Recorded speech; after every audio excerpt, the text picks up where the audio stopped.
according to the new thing that you've done, you have added a seventh universal principle, which is so appropriate for our theme of connection, for the theme of this Genius Network meeting. What is that seventh principle and how does it apply to Genius Network members?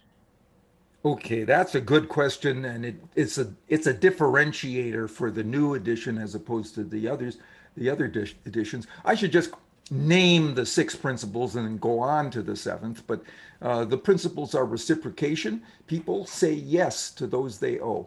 So if we go first with benefits, advantages, information, they give that back to us in terms of benefits and advantages in return.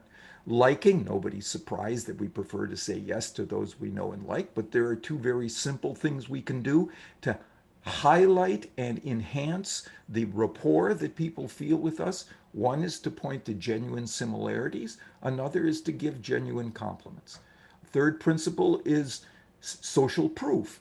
It's a term that we coined back in 1984 in that first edition. Now people use the term all the time, and it means that people want to follow the lead of their peers. What those around them, like them, have been doing or are doing reduces their uncertainty as to what they should do in that situation. If we can give them evidence like that, they will significantly more likely say yes to the request that accompanies that evidence. Uh, Fourth is authority. And the people also want to reduce their uncertainty by following the lead of the experts in a situation. Again, if we can give them evidence that there are expert voices that are aligned with the proposal or the request that we are making of them, they will more likely say yes. Next principle is commitment and consistency. People want to be consistent with what they have already said or done. If we can show them how what we have to offer is congruent with the commitments that they've already made, especially in public, especially in front of us, we significantly, once more, increase the probabilities that they will say yes to that proposal. Scarcity is the sixth principle, the idea that people want more of those things they can have less of. And if we can honestly show them that what we have is scarce, rare, dwindling in availability to them, gives them something unique that they can't get elsewhere, they pile in to the offers that we make under those circumstances. And now we come to the seventh principle. It's what I'm calling unity. For a communicator, if if as a communicator we can arrange for people to see us as sharing membership in a group, an important group that they use to define themselves, that they use to identify who they are, all influence barriers come down to us. They just come down, right? Because inside those we groups, people trust us more. They cooperate with us more.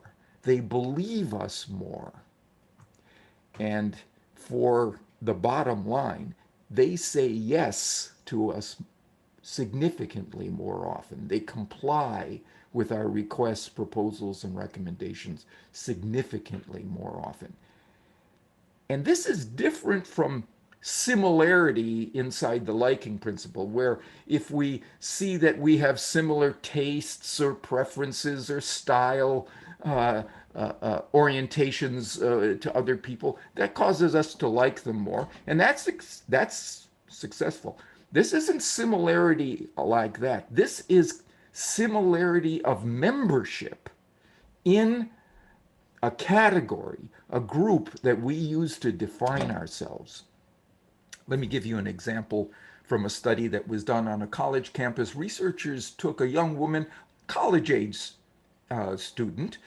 young woman, put her on a very heavily trafficked spot on campus and asked her to request donations for a legitimate charity from students who were passing by. And she got some results from that. She got some contributions. But she was able to more than double contributions by adding one more sentence.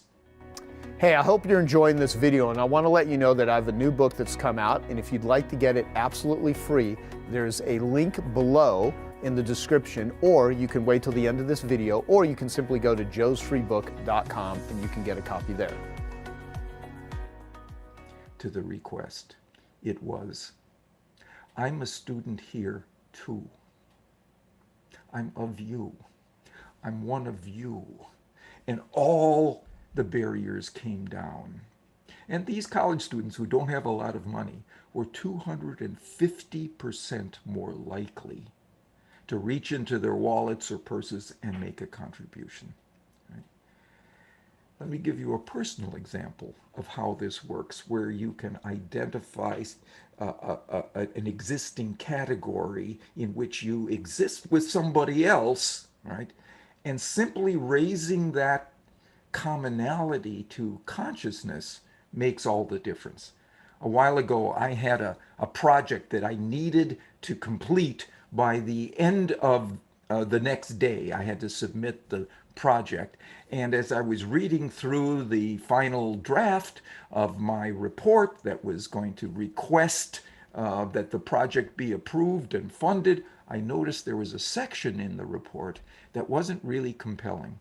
I didn't have the evidence I needed to make that case in a convincing way. But I knew I had a colleague, let's call him Tim, it's not his real name, who did have the data like that because he had done an experiment the year before that provided that evidence.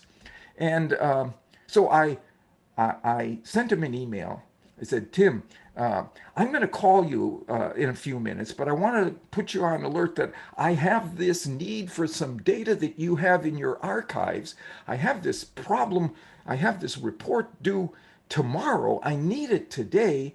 Could you go into your archives? I'm going to ask you if you can go in, take the data out, get it into a form that I can use, and send it across to me today. So I sent that and then waited a few minutes and I called him. Now I have to tell you, Tim was renowned in my psychology department for being a sour, irascible guy, a difficult guy. This was a difficult guy. So when I called him, he answered the phone. He said, hello, Bob. I know why you're calling. And the answer is no. You say you have deadlines. I have deadlines. You say you need to have this done by the end of the day. I have things that have to be done by the end of the day. I can't just respond to every time you need something because you have poor time management skills. No, the answer is no.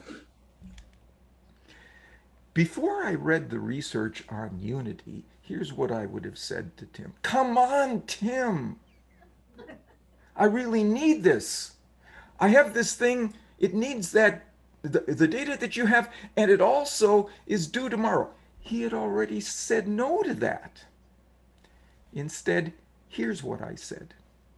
Come on, Tim. We've been members of the same psychology department now for 12 years. I had the information that afternoon because I reminded him of a connection that we had. I know the title of this meeting is Connection. This was a we connection. This was a connection that we used to define who we were, identify ourselves, right? And those things have massive power to move people in our direction. Right? So I know we'll probably come back to this in some of your questions about how you actually do this to harness the power of unity. But I'll leave it at that at this point. Well, I'm going to vary our program right now because in listening to you and watching you, you are doing so many things in a virtual world that are exceptional. Because one of the things, Robert, if you remember when you were here in 2018, I critique all of our speakers, and we've reestablished that in this Zoom or virtual world. So I want to point out a couple of things as a member that you should be noticing. Notice his eye contact. Now, if you were to look at me on the screen, I'm going to look at you at the screen, Robert. Here's what I would look like. Look at me on the screen, too. I'm looking. Okay. We're not looking at the screen. We're looking at you. And Robert, you did that so beautifully. All your comments were to your audience, and the audience is always in the camera. Great idea. The other thing, we learned this at our last meeting, the hand gestures, the two most important ways virtually you can connect, your eyes and your hands, and all of those gestures were just perfectly done. And the third thing that you do so well is you soften your voice. Yeah. And you slow it down. And she only asked one other question. These are the things that you can use to make even better presentations. So even though we're just at the beginning of this discussion, congratulations for doing those wonderful things. And now I'm going to put you on the spot with the next question. Well, let me just respond to what you just said. All right, respond. Because I took your advice back in 2018. Joel, you're you know what I said about you listen to authorities, you listen to experts, you listen to people who have the background and credentials that reduce your uncertainty about what step you should take. I listened, Joe. And let me just say that one last thing that you mentioned, modulating your voice, changing the speed and even the volume. I'll tell you why that works. After you told me about it, I actually went and dove into the literature in scientific literature on communication and voice change and so on. There's a reason that works. It's something called the orienting response. That is, our brains respond to change by orienting to the next thing that occurs after there's been a change in the stimulus of this stimuli of a situation, right? And you pay greatest attention to the thing that immediately follows a change.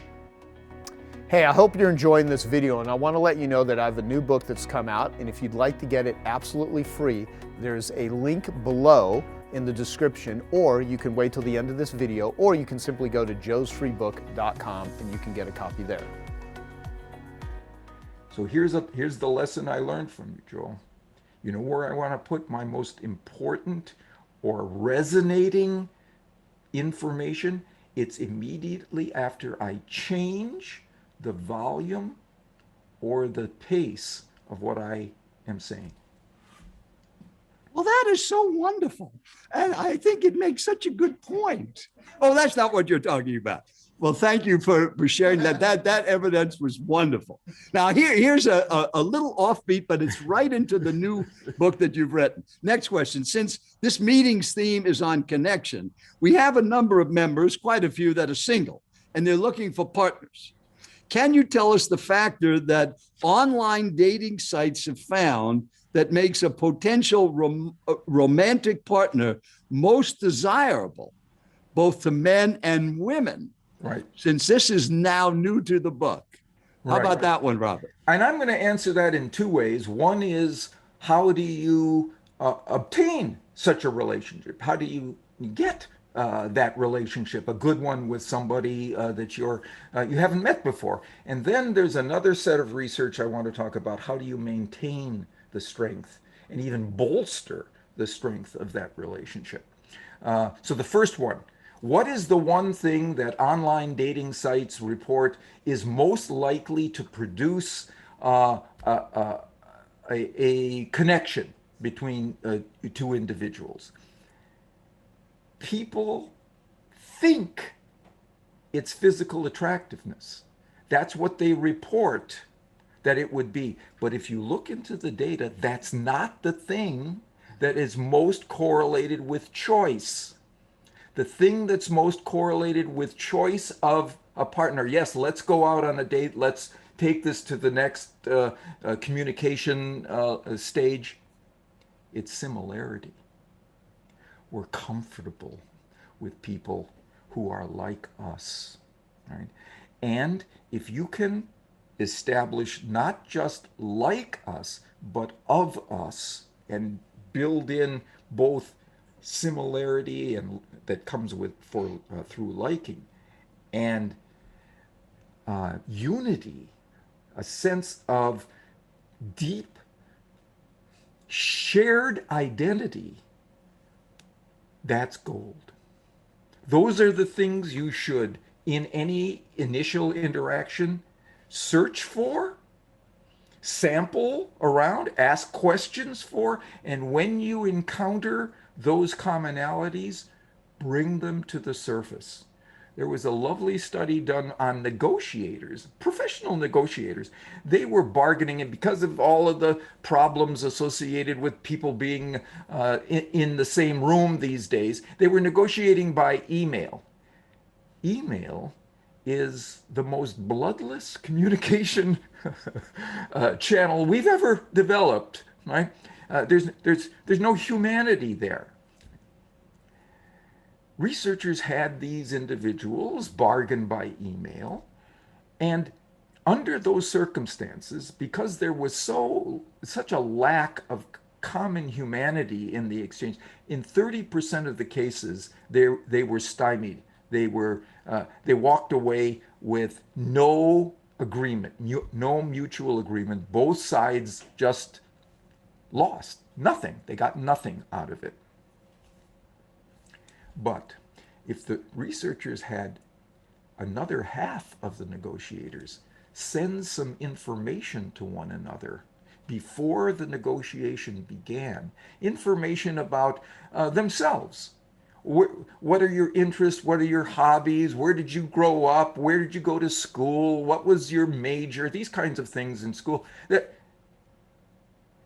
stymied negotiations went from 30% to 6%. Once those similarities are there, for example, people would learn in that information, oh, you're a runner? I'm a runner. You're an only child? I'm an only child. You have teenagers? I have teenagers.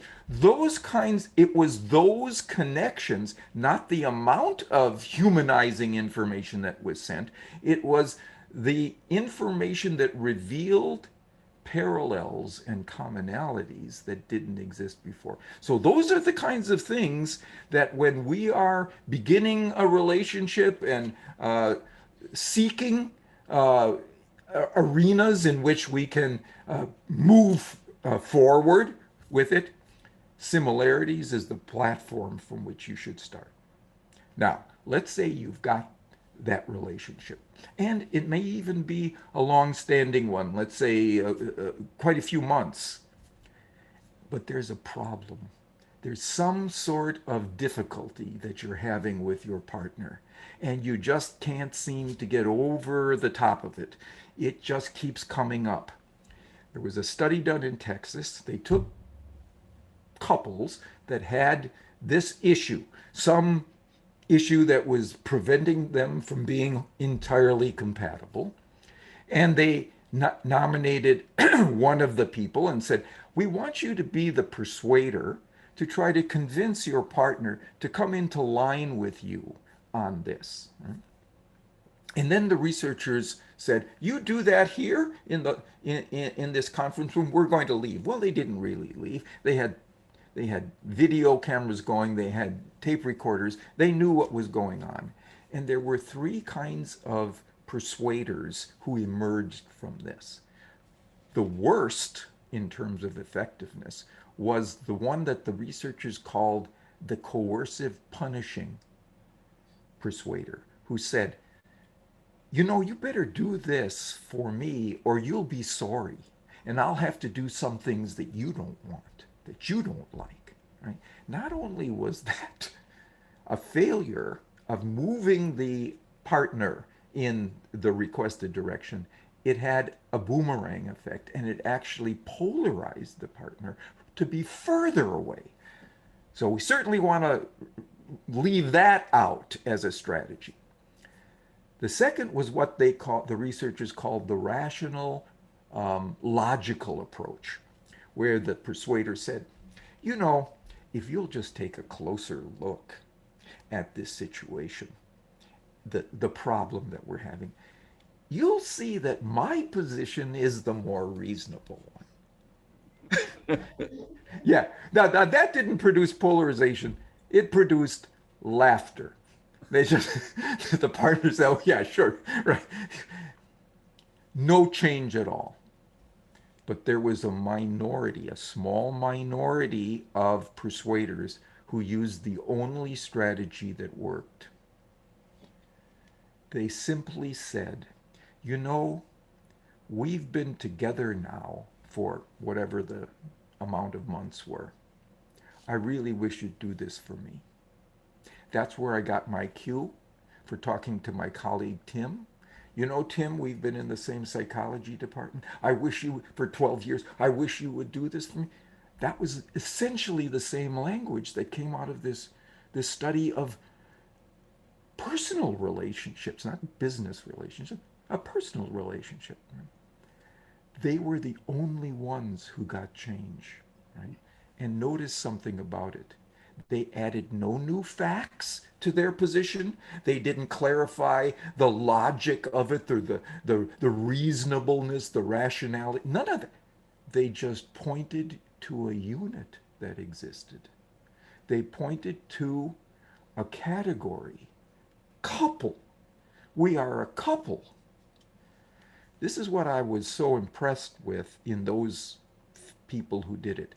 They didn't sit still for the psychological frame that the researchers gave them. Difference. We want you to talk about and focus on a difference between you.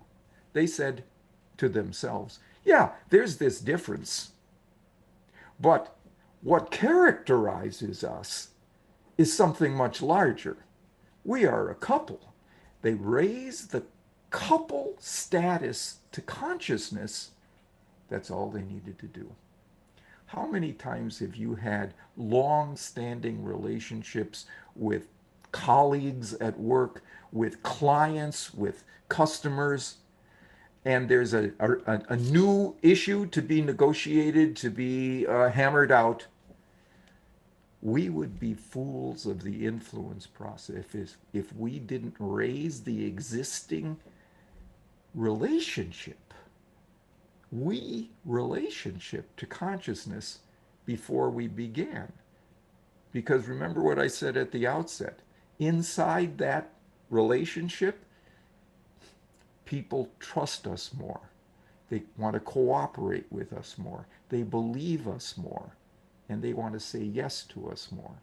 Bring that to the surface, and now all of those things that are associated with the we come into relief and dominate and drive the decision.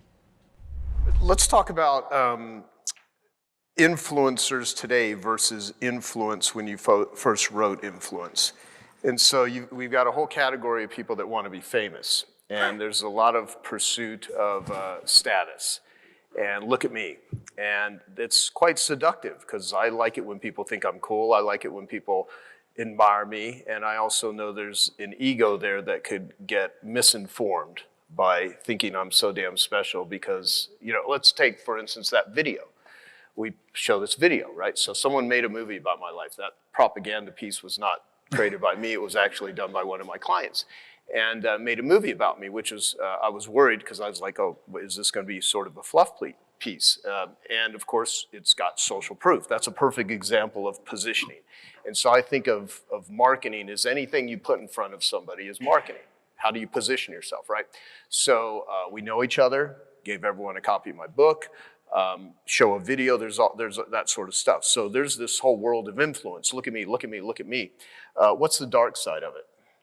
Of influencer? Yeah, of being an influencer, Yeah. of going out and being famous. I mean, you've got a lot of fame and notoriety in your world, not like, movie stars sort of a celebrity where you can't, walk into a restaurant without having everyone notice you. But Right. you're quite a known human, right? And you see what fame does to people, good ways and bad ways, how to leverage it and how it could be destructive. So I'd like to get your perspective on it. Yeah, the takeaway for me is to use as the metric how famous I am rather than why I am famous. So if you're in competition with your rivals for more fame, right, rather than for what you're providing to your audience, and then you're working just to get the profile up there, Right. then it's all empty calories now that you're giving people, right? It's just your glow. Right? And that's not enough, just the glow. There has to be some reason that you're glowing, the real merits of the light you're providing to the world. Yeah. No, that's a really good point, because it is. It's like empty calories if you just and you can game the system. And there's a lot of people that are gaming the system. A lot of it is purely vanity, but there's not a lot of substance. So if who do you consider a true influencer, if you could name? I have just been at the Berkshire Hathaway meetings. Charlie Munger was no longer there. He's Warren Buffett's partner. And Warren Buffett is a true influencer of opinion and activity in the way that he presents himself as being truly concerned about the welfare of his stock, of his shareholders, and beyond that, the company as a whole. And I saw something there that almost made me weep. If you've ever been to these meetings, there were 47,000 people in an auditorium in Omaha, where the Berkshire Hathaway. By the way, a single share of Berkshire Hathaway stock is on this morning's New York Stock Exchange is worth $610,000. A share. A share. There's never been anything like it in our markets. And one of the reasons that that's the case is not only are they amazing financial analysts, they know that the market is not made up of econometric models, it's made up of people. And when they send out communications, they have studied human psychology before they do that. They are experts at communication, experts at connection, experts at giving people cues of honest information. So, for example, Warren Buffett, on the first page of all of his annual shareholder letters, mentions something that went wrong that year, something that went wrong. And then he says, but, you've heard that here, but. And then he mentions the strengths. Well, now you believe the strengths because he's shown himself to be an honest person who's willing to mention the drawbacks, right? So he does that sort of thing. But there's the thing that almost made me weep. His partner, Charlie Munger, was called the brainiac of the company. Warren says that he was the architect of Berkshire Hathaway. And at these meetings, they would sit on a stage, and there'd be this crowd of thousands upon thousands of people, and they would take questions. And Warren would always take the question and then take the first swing at it. And then he'd turn it over to Charlie. Right? Charlie died last year at 99 years and 11 months. He missed by a month. Right? Just before, it was in December, so just before the Berkshire Hathaway meetings by a couple of months, a few months. And so Warren would take the questions, and then he would turn it over to Charlie. And Charlie would usually answer with a single, very acerbic line that was funny. So everybody waited for that. And this time, I think it was the second question, Warren got it. And he finished answering, and there were a couple of executives on the stage with him instead of Charlie. So he finished, and he turned and he said, "Charlie?" Hey, I hope you're enjoying this video, and I want to let you know that I have a new book that's come out, and if you'd like to get it absolutely free, there's a link below in the description, or you can wait till the end of this video, or you can simply go to joesfreebook.com and you can get a copy there. The place fell silent. You could have heard a pin drop. Charlie was still there. 50 years later, Charlie was still in his memory and in his psychological space. Charlie was there. Yeah, that's the kind of connections that you were talking about. Yeah. You know, you got your wife over here, you got your granddaughter, you got a lot of people in your world that you care about deeply. What's the best way to influence love? Give it. Give it. Warren Buffett,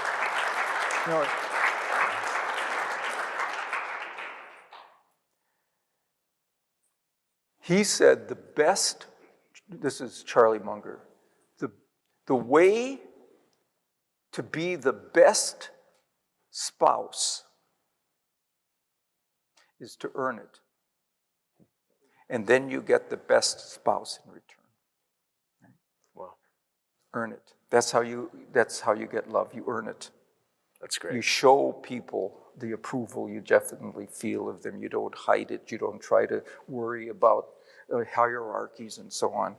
You earn their love. Yeah, you know, I think that's where a lot of marketers and a lot of people that just try to look at the technique, because, you know, you talk about the science, there is an art and a bit of science, right? It's using both of them, and one becomes skilled in these methodologies by integrating them, not just doing them or parroting them, but just actually going out into the real world and doing it. I mean, if someone wants to, if you take a guy who wants to figure out how to meet women, you can read every pickup book, every book in the world about what to say and how to say, but if you never go out there and just meet people and talk and interact and show up in a certain way, it's you may have a lot of knowledge, but it doesn't mean it's integrated into your world. So everyone here has been through 2 days of training here. What advice would you give them on, okay, here's how to make it part of you? Well, it's in doing some things that you can't do a scientific experiment, but you can try different forms of connection, for example, different forms of showing approval or affection and so on, and see which one fits best with the person that you're dealing with. Because not everybody's the same. The audiences will change. Yeah. But the concept of everybody wanting to have approval or relationships or closeness or trust and so on, you can provide different forms of it and see which ones resonate. So it's kind of like being an experimenter, trying different things out and then selecting the one that has the greatest resonance with the people that you're dealing with. Yeah. And what about fear? What if someone's scared? What if someone's worried about rejection? What if they're not quite there yet? How do you deal with fear? Yeah. So, I mean, how do I deal with fear as somebody who's... If you've been afraid to approach someone or say something, or someone's utilizing the methods that you have taught so well on you, and you kind of are like, oh my God, you're just, you don't want to be offensive. You also don't want to be rejected. You want to get what you want, but you also, there's this resistance that you may have. How's that play out in your head? We actually talked about it in an earlier presentation. I don't mind somebody using my principles on me as long as they're doing it ethically, as long as they're honestly representing the state of affairs. And then the way to overcome your fear, I'm blanking on the woman's name, you probably know it, who wrote a book called 3-2-1. What's her name? No. Anyway, she said when you're afraid to interact with somebody, right, or afraid, she was saying, I saw this guy that I really wanted to meet for a job that I had and so on, but he was elevated high. And she said, here's what I tell myself. 3, 2, 1, and then you do it. Mel Robbins has a 5-second. That's it. That's it. 5 seconds. So maybe 4 or 5, 4, seconds, 3, yeah. 2, 1. Mel Robbins. That's who it is. I think 3 is even better. Yeah, you 3. beat her by Just 2 you seconds. do it. I mean, yeah, you get. That's right. Otherwise, that guy might be. Yeah, out she's the door. wasting Yeah, 2 seconds yeah. that are completely. Yeah, but I mean, just give yourself a starting gun. Right. Essentially, start, go. Yep. You know, somebody was asking me. I think it was Pratif. What are the things, the symbols that you can give? We were talking about how you get people to want to change, right? So what are the things that are associated with change? One thing we talked about was at the beginning of a period of time, right? And well, what symbols could we use to put in an email or a message that stimulates the idea of change? There's actually been some research on this. The number one image that leads people to be put in the mindset of change, it's a sunrise. A sunrise. We can put that in our messaging. We can put that in our PowerPoint decks. We can put that in our subject lines, right? And number 2, you know how in the movies, at the start of a scene, there's a clapper? Clap! Start something, start the scene.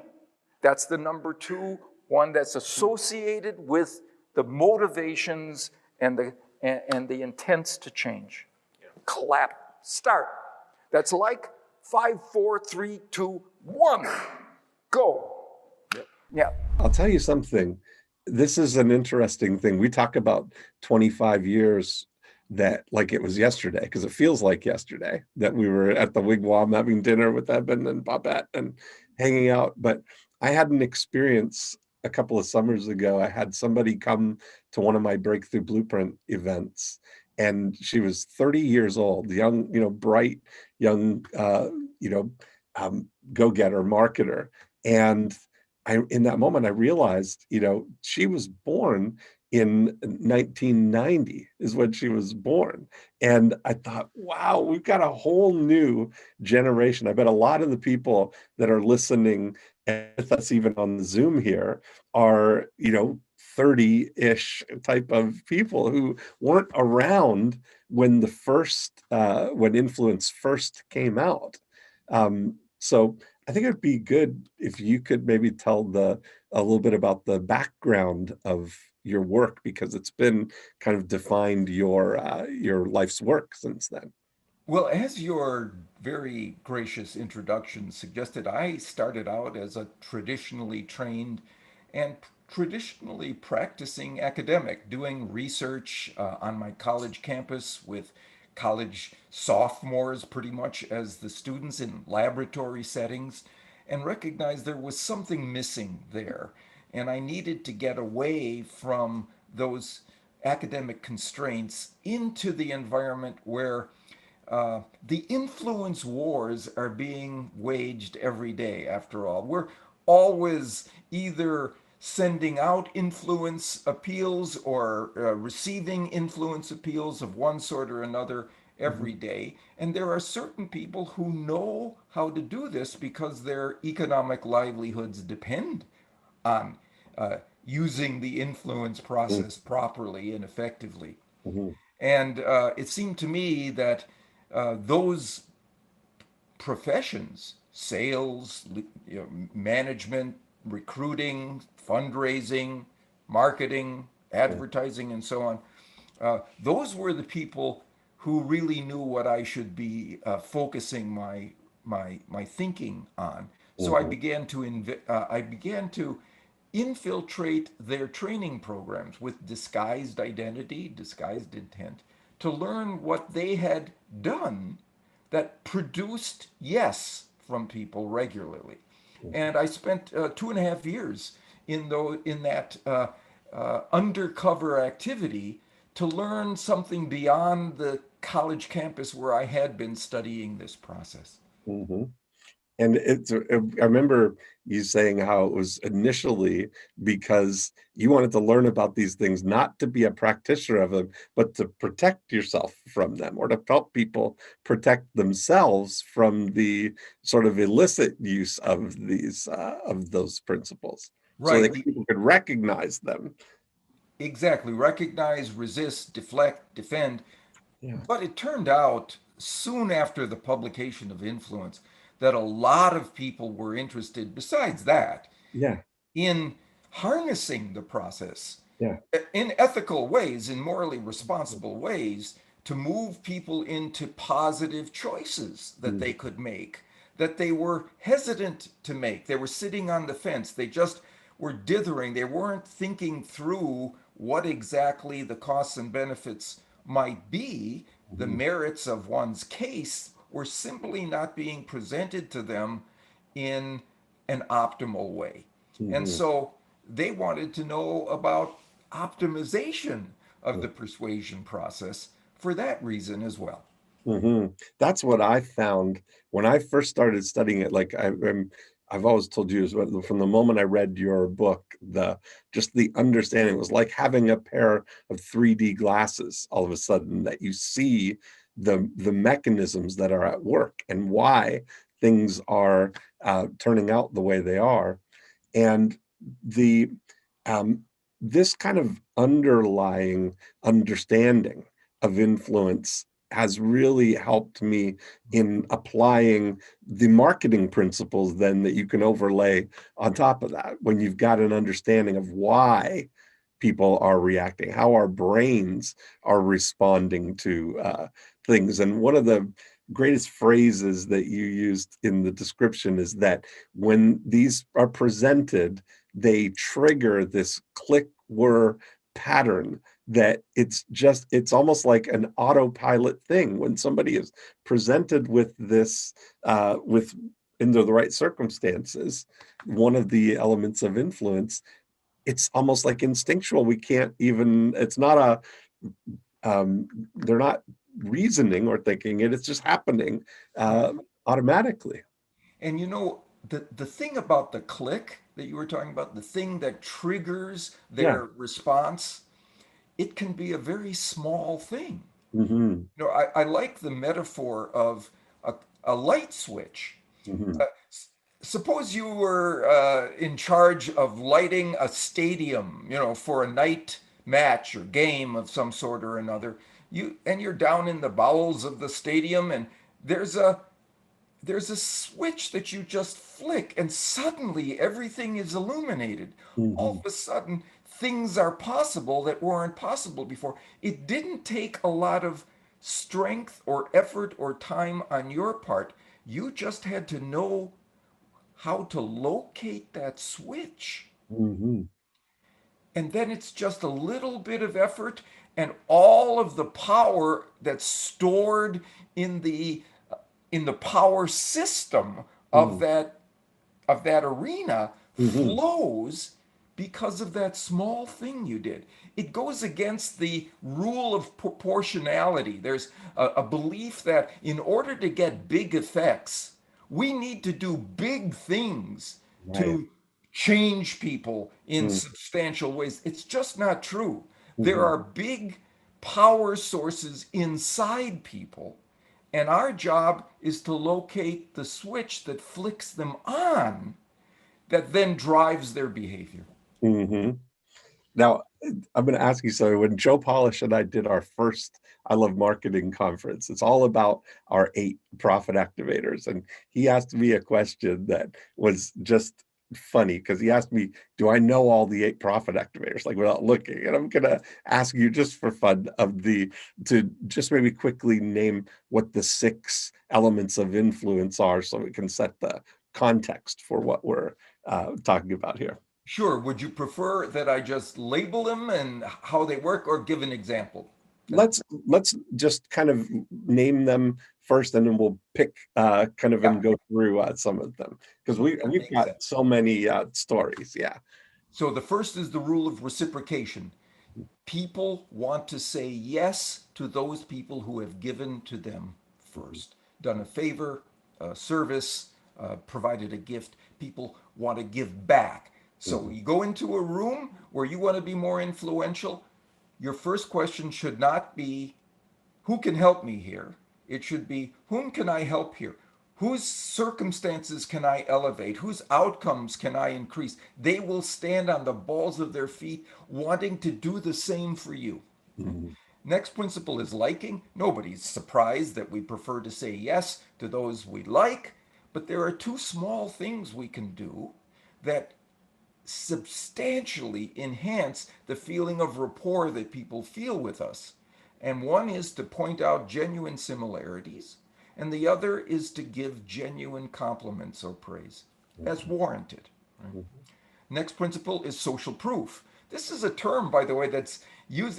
We coined it back in when with the first edition of Right. Influence. Social proof didn't exist before. I'm so glad because I was thinking of using people proof, right? But what's Yeah. happened with social media now? Yeah. Think about social media. Social So I'm influencers. so Right. glad that I used the term social proof, where the fact that a lot of other people are doing something, especially people like us, is the proof Mhm. that we should do it too. It's not fact-based proof, it's not scientific proof, it's not logical proof, it's social proof. So that's the other thing. Simply letting people know of the others who are around them like them, who are choosing or have been choosing our recommended step forward.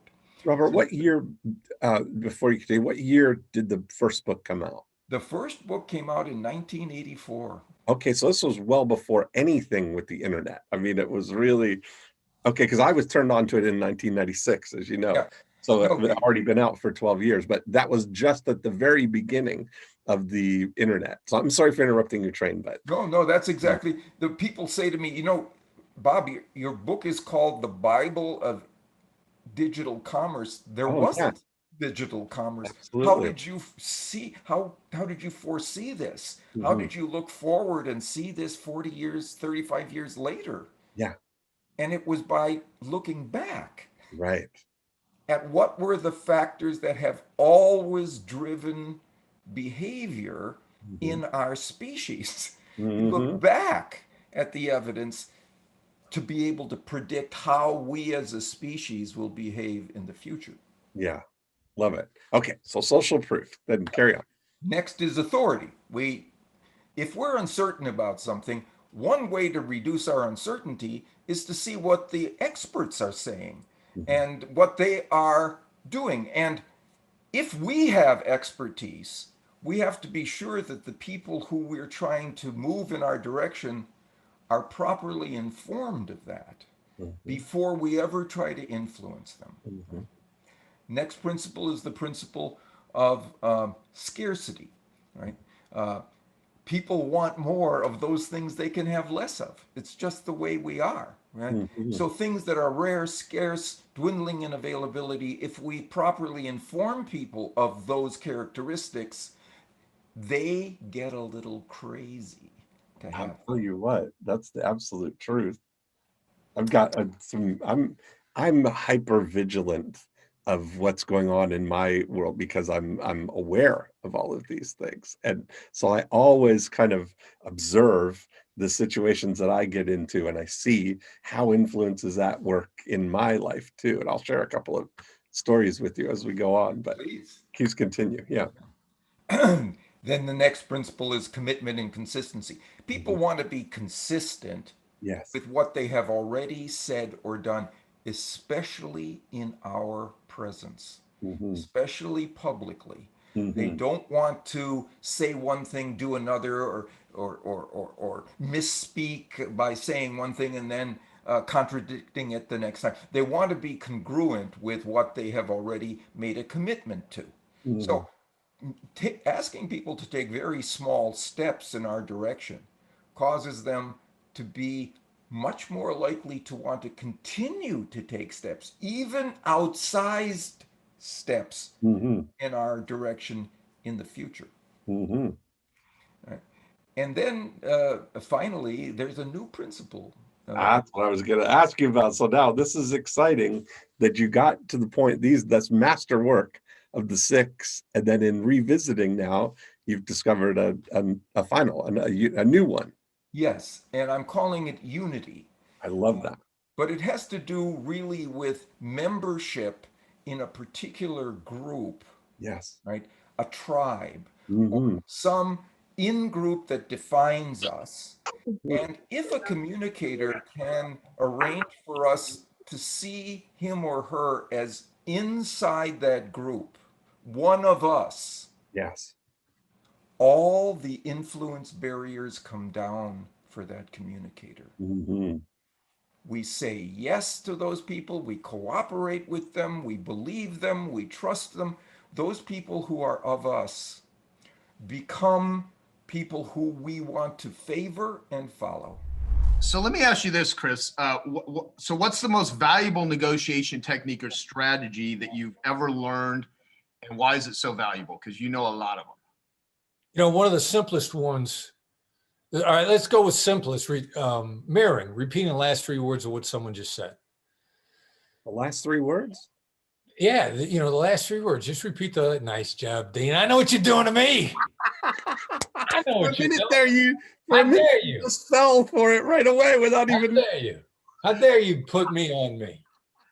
Nice. You know, if you can master that skill, because a lot of times you just need some time to think. You know, everybody says, boy, you know, now that I'm thinking about it, I know what I wish I would have said. And now that I'm thinking about it, now I see what I missed. That mirror technique, the last 3 words, buys you that time in the moment without the other side realizing that's what you're doing. Because they're going to go on, they're going to talk some more. They're going to add a lot in. One of the crazy things about the mirror technique is it's a preferred move of the people that possess both a high IQ and a high EQ. Now, I cannot explain why that is the case. I can speculate on it. I think if they are high in both areas, they love the simplicity of it and the lack of effort, and they're data-loving people, so they love how little they have to do to get a bunch of information out of the other side. But that's probably the single most valuable thing that you could learn, simply. Very good. Very good. Well, so we've talked about this one before, but it's always so important because you've helped so many people just with this one. So why is the word no more important than yes? And if you could give an example. Wow. Yeah. Okay. So the key to negotiation, it's not about you. You know, we hear this all the time, but here, you hear no, and you go like, oh my God. Oh my God. I hate no. I hate being told no. I think we get that conditioned. Every child on earth, regardless of their language, what's the first word they learn? No. Because they get told no, and they get pointed at them, and no, don't do that. No. So we get it beat into or hardwired into us. So when we hear it, something horrible has just happened. But the flip side, the person who's saying it feels protected and safe. And they calm down and they relax. They feel like they just protected themselves. The other thing too is you can say no when you're tired and then immediately contribute to the conversation and think things through really quickly. So it's completely different. If it's about them, people love to say no. They feel, and they're gonna say a bunch more afterwards. Mm-hmm. You know, I got a couple no stories that I love, but I'll tell one of my favorites, Robert Herjavec. We're negotiating with Robert Herjavec's crew over how many tickets they're going to buy for one of our training events. I've already offered him one. His response for free. His response to the one for free was, how many can we buy? Not how many more free ones can we get? I'm a huge Robert Herjavec fan based on my interaction with him. I find him to be a generous, decent human being. So we're going back and forth, and the event is getting ready to sell out. And my son, Brandon, who runs my company, he calls me on the phone late in the day. I'm in LA. He says, you get Herjavec to commit to how many tickets they're going to buy now, or they're going to be sold out by the time the sun rises in New York tomorrow, because my son's on East Coast time. We're getting ready to sell the event out. And Brandon says, and if he doesn't buy any, I'm selling a ticket that we're supposed to be giving him for free. So I'm like, all right, I got to cut this deal. Now it's 5 o'clock in LA. When was the last time you tried to get a hard decision out of somebody at 5 o'clock? At 5:03, and also an email. At 5:03, I sent a 2-line email to Robert Herjavec. Is it a ridiculous idea for you to commit to buying 3 tickets now? Second line, are you against paying for them before the business day starts in New York tomorrow? Again, we're 3 hours behind New York. The time stamp on his email response is 5:04, 1 minute later. Mhm. No, we'll commit to the 3 tickets right now. No, it's not a problem. We'll pay for them right away. Send me a link. We'll pay for them right now within the hour. I sent him the link. We got the money at 5:23. Mhm. Get people to say no. You'd be shocked at the responses you get. Mhm. It's fantastic.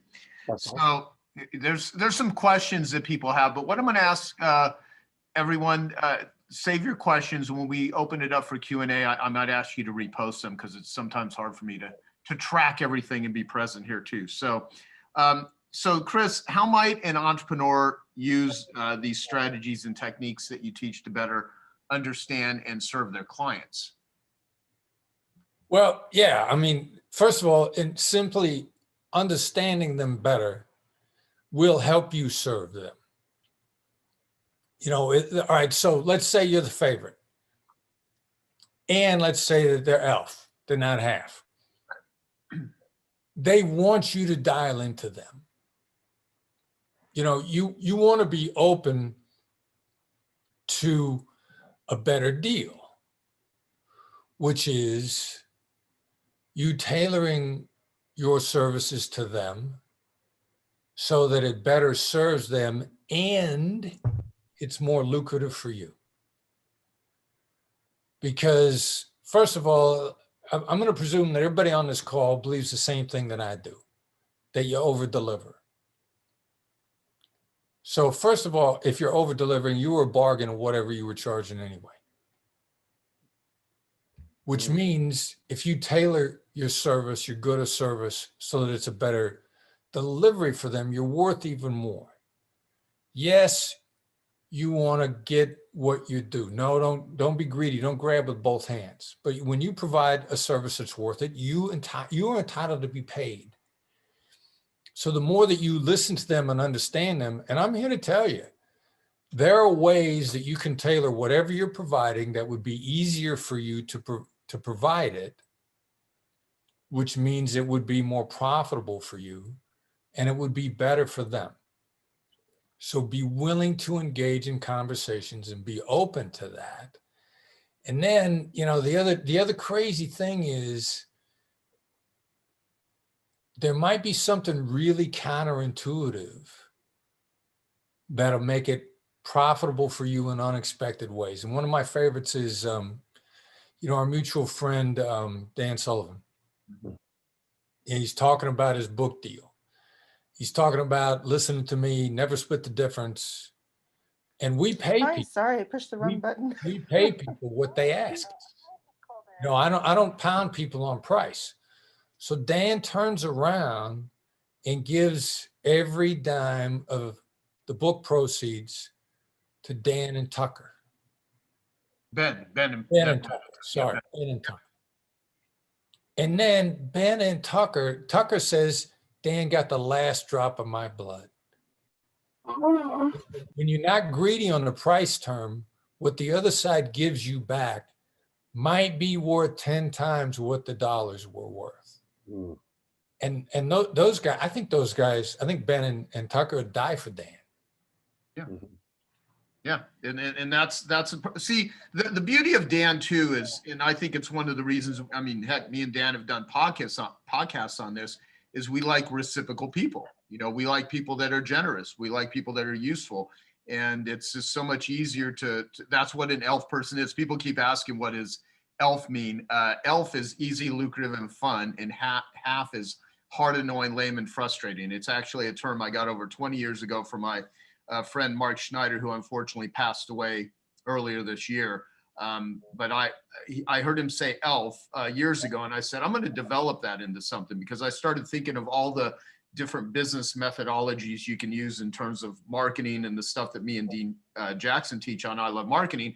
It's ELF marketing. It's automated. It's robotic. But then I started thinking, how do you can filter everything through an ELF filter? What are people? What are projects? What are things that you're doing? Are they easy, lucrative, and fun, or are they hard, annoying, lame, and frustrating? Sometimes people can be hard, annoying, lucrative, and frustrating. Not all money's created equal. So ELF is a really great filter, and I'm super happy, Chris, that you're referring to that, because I think it just offers some framing. So yeah, I mean, this is once you become skilled at utilizing what Chris is teaching and what he's talking about here, you will find a lot of things in your life that were difficult become more ELF, and that's the whole goal, is to bring ELF to people in all areas of their entrepreneurial endeavors. So I'm gonna jump in real quick, because there's one more tangent I want to go on to on half and ELF. Okay. Before you fire your half clients, and we just shifted into this recently, we got a couple of deals that were proposed to us, and they were half deals. Before we walked away, and I had this conversation with my son, Brandon, and everybody else in our company when it came up. I said, what's the counter offer that would make this an ELF deal? Before we walk, maybe they don't know that this is half. Maybe they don't understand it. Yeah. And there's a pretty good chance of the chances are that they're going to offer you a half deal because they don't know any better. They can't help themselves. There's a whole bunch of reasons. I said, let's counter with what would make this an ELF relationship. At that point, there's no doubt in anybody's mind what we're looking for. And they have the option to take it or leave it. And we have the option to take it or leave it. And we turned a couple of deals around with that by simply countering. Instead of saying goodbye, so long, we said, all right, here's what would work for us. Here's what would make us want to do business with you forever and make us want 10 years from now, look back on the last 10 years and say, that was cool. Mm-hmm. And we threw it out there. And the batting average is actually pretty high on that. We don't counter offer their offer term by term. We construct what would be great for us and how we would love to do business with them before we walk. And you'd be surprised at how many people will embrace that because they just didn't know any better. Do you ever have situations, Chris, where you look outside of the scope of what will be the immediate terms that are on the negotiation to draw in other things that might tip things some way or be an influence? I was just thinking about that, how, Yeah, that's a great question, man. I'm glad you brought that up. We're trying for that all the time. And, how do you know what you don't know? Mm-hmm. What we'll do is we'll start to say, let's brainstorm this a little bit. Like, here's some ideas that people have gotten in the past. Mm-hmm. We start throwing out wacky stuff that people brought up. And that will kick their brain into gear. So yeah, try to kick them into a collaborative brainstorming process to look for how to get outside the scope. But I mean, I love that question because that's absolutely what everybody should be doing. We will just kind of rock and roll into this, and I'll give you some background. We'll get to Q&A, and then I'll throw something at you at the end. So asked for the top 10 greatest negotiation responses. Number 1 is now bad time to talk. Now I'm gonna dig somewhat into why you want to get people to say no versus saying yes, and there's a million reasons for that also. But I will tell you an initial indicator in my view, because Dan talked before about if somebody says, hey, I want to talk to you about something that's mutually beneficial. That's an indicator, a behavior of a half, hard, annoying, lame, and frustrating. Dan's come to recognize that, and it immediately turns them off. We're actually developing within my company. We've developed this. We get specific profiles of what do halves say. what's an indicator of a half and why you should want to walk away as soon as possible. Nicely, the last impression is the lasting impression. But if you got a few minutes to talk is one of those things. So, I mean, how long is a few minutes? When somebody said to you, have you got a few minutes to talk? When was it ever actually less than 5, which is a definition of a few, right? So it's now a bad time to talk in place of that. Why is that one of our top 10 lines?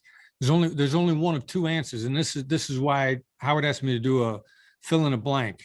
So you could take notes if you wanted to write it down, because clearly if you write something down, you're more focused and you're more likely to retain it. It's an accelerator of learning. So there's only 2 answers you ever get if it's now a bad time to talk.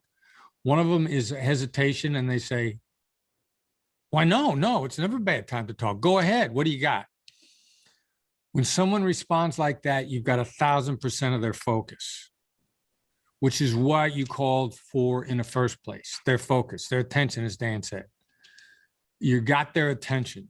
Now, keeping their attention is a secondary issue, but you've got their attention.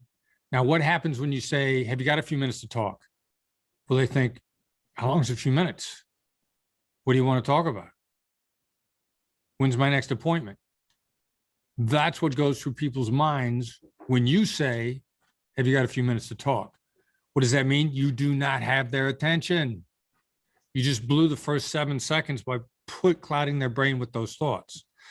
So it's now a bad time to talk. They stop, they clear their head, and they go, no, what do you got? Or they say, yeah, it is a bad time to talk, but I can talk Tuesday at 1. Now you just got an appointment for their focus and their attention, which is what you were after in the first place. That's what we say. Oh, that's what we get over and over again.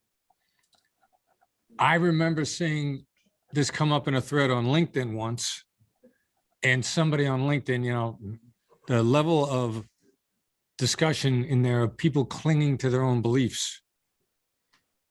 Someone wrote, well, I don't want to say it's now a bad time to talk, because what do you do if they say yes? And my thought is, do you really want to talk to somebody who says yes to that? If they're willing to say yes, now is a bad time to talk, you want to keep talking? Think about how stupid that is. So it's now a bad time to talk. Any of you that from this point forward don't at least experiment with this, that loss is on you. I'm sorry. I'm blunt. All right. So extending. I never ask anybody if it's a good idea. We consistently ask over and over, is this a ridiculous idea? And this also will begin to get us some underpinnings of why no works. One of the reasons why no as an answer works is what we found from our own experiences. No matter how fatigued somebody is, somebody can say no and clear their mind. Every one of you listening to me right now, we all have the same problem. We suffer from decision fatigue. No matter who you are, you have capacity for X number of decisions in a given day. You start running out of gas at some point in time. It's between the decisions that you've made, the number of clicks, every click is a decision, your circadian rhythm, what you've had to eat, what a good night's sleep you had the night before. Doesn't matter. You've all got so much gas in the tank. What we see over and over and over again, and people on my staff are, especially my assistants, are told never ask Chris a how or what question after 1 o'clock in the afternoon. Because if you say, what do you want to do? What do you want me to do? How do you want me to handle this? After 1, my reaction, because I'm fatigued, is going to be, I don't know, stop bothering me. Go away. Don't bother me again. Which there's a couple of, do not want to trigger that sort of response from somebody, because then my last interaction with you was you annoyed me, and the last impression is a lasting impression. So it also begins to put you on a slippery slope, if you're working for me, of a downward spiral where I don't think you're that smart, because all you did was annoy me. Now, they've all been taught, and I explicitly say this, never ask me a question ever after 1 o'clock in the afternoon where I can't say no. Because if you say, do you want me to do this? I'll say, no, do this, this, this, and this. And I will, in fact, answer the question that they want to ask was, how do you want me to do it? but something about saying no triggers my ability to think through steps. First time I ran across this, Jack Welch, book signing LA. I'm standing in line of 200 people. They're doing everything they can to minimize the amount of time that you spend with a book signer for a whole variety of reasons. Not the least of which, I'm at a book signing a couple of years ago. There are 300 people in line. The people orchestrating the book signing walk up to me and they go like, from the moment somebody walks up to you to the moment they move on, you've got 30 seconds. Otherwise, we're going to be here for 6 hours. And we don't have that much time. We got to get everybody through this line, 30 seconds per person. We're going to ask them their name before they walk up to you. We'll write it on a piece of paper. They will hand you a book with their name. It's going to take you 30 seconds for you to look them in the eye, sign to Bob, nice seeing you, good luck, Chris, and they're going to move on, 30 seconds. They're doing the same thing with Jack Welch because they got to move everybody through the line. Plus, they don't want me pitching Jack Welch. They don't want me asking him over to the house. They don't want me asking him over to dinner because my wife makes a great meatloaf. All that's going to happen. They don't want pictures. So I know I get 7 seconds when I walk up to Jack Welch. I want to pitch him on coming to speak at the negotiation course I'm teaching at USC. I ain't got time to lay this out, and he doesn't have time to listen, and it's late in the day. I walk up to him and I say, is it a ridiculous idea for you to come and speak at the negotiation course I teach at USC? And he looked at me in the eye and he started to squint, and then he looked up into the universe and he got this hideous scowl on his face. And he just froze. And my first thought was, I just killed Jack Welch. He got so mad because he looks furious that he had a stroke and he died and he's getting ready to fall over. So when he initially doesn't die, I'm relieved, but now he looks furious. I mean, furious. I think he's going to start screaming, security, security, get this guy out of here. I don't know what he's going to do. He finally unfreezes. He looks at me and he says, this is my personal assistant's name. This is a special Twitter account we have set up to communicate with her. I will call her and tell her who you are. I think we're going to be in Los Angeles in the fall. If we are, we'll come in and speak at your class. Reach out to my assistant. I'll let her know what's going on. Decision fatigue. He said no, and he thought through all the next steps, and he laid them out for me. Now, is it a ridiculous idea, and are you against the next two? Going back and forth with Robert Herjavec over him sending some people to one of our courses. I had lunch with Herjavec. Generous dude, sweetheart of a guy, completely generous. He paid for lunch. It's my favorite kind of lunch. On top of that, I was at a steak restaurant, so it was even better. He paid 90 minutes and he paid. Great guy. I look at him and I say, we got one of our in-person sessions coming up in New York. Can I give you a ticket? He looks back at me and says, how many can we buy? One more indicator of a generous, decent human being. We're going back and forth on the tickets. My son, who runs my company, he doesn't care that it's Robert Herjavec. He's mad because we're going to sell out and he wants to sell the ticket. And he's hoping Herjavec doesn't take it so he can sell it.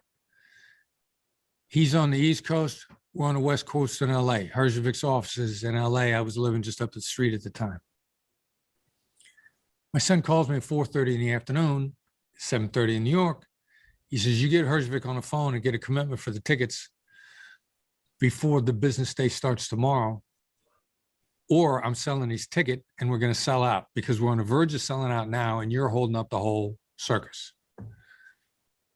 And I can't wait till the start of the business day tomorrow because the business day starts 3 hours later in LA. And by the time we get up in LA, New York's going to lunch. We're going to be out of luck. So I need a decision from Herjavec now. At 5:03 in the afternoon, I send him a 2-line email. Is it a ridiculous idea for you to commit to 3 tickets for our course now? Second line, are you against paying for them before the business day starts tomorrow?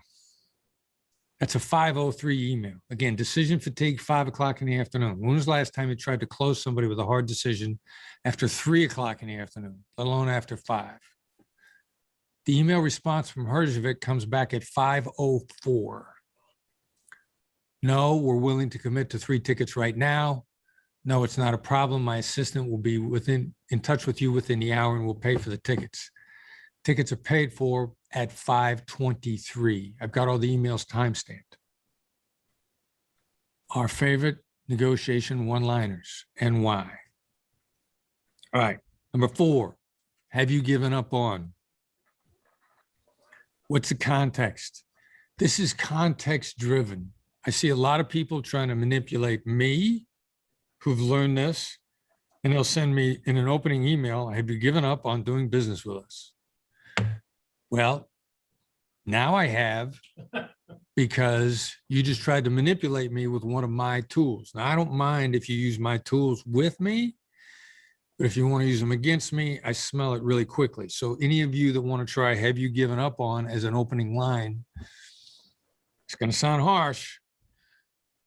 It's out of context. You deserve to have that door slammed in your face. On the other hand, it is the most effective restarter for people who are ghosting you. Real quickie, I guess, I mean, I'm a writer. I'm a writer of fiction and nonfiction. And maybe the one thing that would stand out to somebody meeting me for the first time is that it took me like more than 30 years from the time I first quit a job to try to write until I actually had a book published. So I'm sort of the poster child for having no talent, but, you know, hammering and hammering away and finally getting, you know, good enough to crack something through. So there is life after 50. And that's, I guess, that's what I would say is sort of a nutshell version of my story.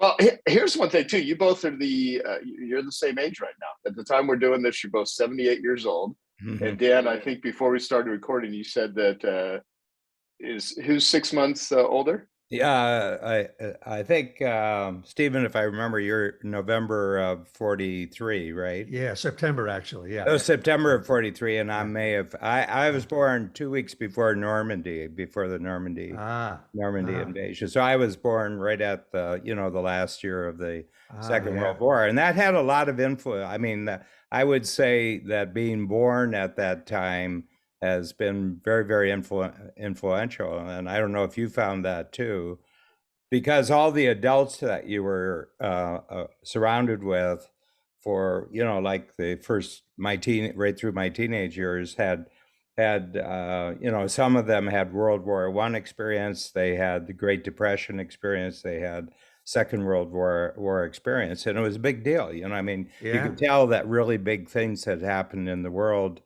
and were happening right when you were born. Yeah. Could you elaborate a little bit on that, Dan, why you feel like that was a big influence on you? Well, I tell people, you know, when I was born, Stalin was alive, Hitler was alive, you know, Mussolini was still, I think Mussolini was dead when I was born, but I think he was alive when you were born. And then you had Churchill was alive, Roosevelt was alive. And then you had all these great military people, the Army, the Navy, and everything. And I said, and there were just such momentous forces unleashed during that 4 or 5 year period, which really remade the world. I mean, we're living in the world that's more or less still a consequence of what happened 75 years ago. Yeah. Although today, I'm sure the names you just rattled off, you know, 20-year-old kids are going, who? Churchill, Stalin, who? Yeah. I mean, who? What's their band? What's the name of their band? You know? Well, I mean, so look, both of you were in the military. So Stephen, you were a Marine and Dan was in the Army. I mean, I would love to hear how that influenced who you are today. I mean, you always talk about, Stephen, in your books, how Marines, and I've never been in the military, so I can only speak to my friends that are, and, you know, just observation, how Marines literally are trained or love to suffer. And so, well, this is a thing that I sort of apply to being a writer, being an entrepreneur, being in the arts. It's like the Marine Corps, the Marines are going to get pissed off at me when they hear this, but the Marine Corps is not like the Special Forces or the Navy SEALs in the sense that you have to pass some amazing, you have to swim, 5 miles and, carry 1,000-pound log or anything like that. Pretty much if you can breathe, if you have a pulse, you're in the Marine Corps. But what makes the Marines elite, in my opinion, is that Marines take tremendous pride in suffering more than any other branch of the service. Like if there's like the shittiest assignment, the worst possible enemy that you're up against, if any other outfit gets that assignment other than Marines are really pissed off. It's like we want to go in there where it's the worst. And if you think about the episodes in Marine Corps history that the Marines take the most pride in, they're not like tremendous victories. They're places where the Marines just suffered the most, Tarawa, Khe Sanh, Guadalcanal, things like that. That's what they take pride in. So I feel like as a writer or an artist or an entrepreneur, you got to have that attitude too, because you're going to get the hell beat out of you over and over and over again. And you just have to somehow kind of, embrace the suck, as they say, and not let it get to you. How old were you when you went in the Marines? I think I was 21 or something like that. Yeah, well, you're an old guy. They like the 18 and 19-year-olds. Yeah. They like the ones who think they're immortal. Yes. I was drafted right at the beginning of Vietnam. So it started in April of '65. That was the Gulf of Tonkin, what was given as the reason for starting the most ugliest war in American history. And so I got my draft notice, and what they were doing is that they just went 25 years down.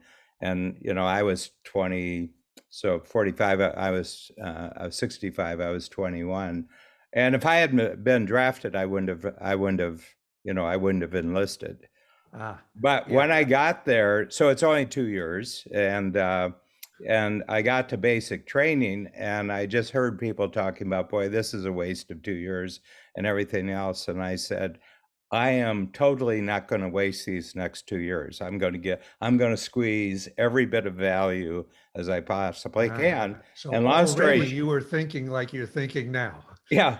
And long story short, in about, so that was, I went in June of '65, and then I ended up in South Korea. So I was in South Korea, and within about 8 months, I was now the entertainment coordinator for half of South Korea for the USO shows and everything. And it was just the other rule was never volunteer for anything. And I said, wow, if nobody volunteers for anything, I wonder what happens to the person who volunteers for everything.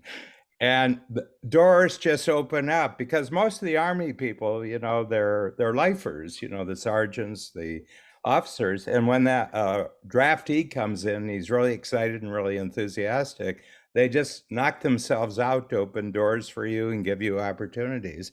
And I was sorry when my time came up, and I put on 5 plays. I was a theater major in college. Dan, let me interrupt you, Dan. Can you tell a story about Frank Sinatra doesn't move pianos? Because I've told this story a million times quoting you. Yeah, Frank Sinatra. During wartime, the USO brings famous people. They bring Bob Hope, and they bring all sorts of people. Korea was a backwater, so we didn't really get the the main. We got mostly the never wases and the has-beens, but they were better than you were, so they could entertain you. And but I had a guy who worked with me in the entertainment center, and he had worked with Frank Sinatra. He had been, on a crew with Frank Sinatra. And he said to me one day, he said, the first thing you notice about Frank Sinatra does not move pianos. He's got a team that comes ahead of him. He's got a team that does everything. And he says, you have to understand, that's why people want to get to the top, so they can just do what they do. They don't have to do all the crap. And it's like Major League Baseball. the biggest reason why a lot of people want to get to Major League Baseball is they don't have to do their own laundry anymore. Yeah. So, but I mean, out of that came your idea of unique ability, right? That Yeah. you've really taken and run with it for years and years. And was so helpful to me when I heard, Joe's interview with you years ago, and you were talking about unique ability, which I'll give you the super short version of it, is that as an entrepreneur, your job really is to find out the one thing that you do well and then delegate everything else, and when I wrote a book about the Israeli-Arab War of 1967, the Six-Day War. And if you remember, the great Israeli general, Moshe Dayan, was kind of the genius of that era. And one of his axioms was, I never want to do anything that somebody else can do. If there's anybody else in the organization below me, some colonel, some general, and they can do it, let them do it. I want to do only what I know how to do, which is at the super top of the food chain. And yeah. Can I ask you a question about that? I find I'm 78, and every quarter I find something that I've been doing for 15 years, and I said, I don't know why I'm doing this. And there's got to be somebody who can do this better. Yeah. So it's like peeling an onion. You think you're down to the core, but there's another layer below it. So I don't know if you got the book, My Plan for Living to 156. No, I didn't. Oh, I gotta send that to you. Send that to me. Yeah. And I just in May, I just hit halfway. I just hit the halfway mark. So I said, okay, so my life is 2 stages. First 78 years, I just completed 78 years, and that's R&D. Next 78 years, now I get real serious. But it's all about unique ability. And like when I write my little books, I have 9 other team members who are part of the process of producing the books. Oh, really? Yeah, I don't write them. I create outlines, and I'm interviewed by someone. And but I'm a copywriter, and we can talk about that, Stephen. The one thing that advertising teaches you that no other form of writing will teach you, that you write to 6 inches, and you write to 30 seconds, and you write to a minute. And so when I do the book, I know exactly how many pages is going to be in it. I know exactly how many chapters. I know there's going to be 2 pages in cartoons in every one of them. So I know right off the bat. And so I can outline each of the 4 pages. But I can talk for a half hour, but the writer, when they get the transcript, they got to put that into 4 pages. Okay, I hope you found that video awesome and useful. So if you want to get a free copy of my book, I want you to click here. And if you want to watch some more videos that'll be useful and awesome, click here. Go ahead. They're over here. Do it now. Come on. Thank you. Watch them.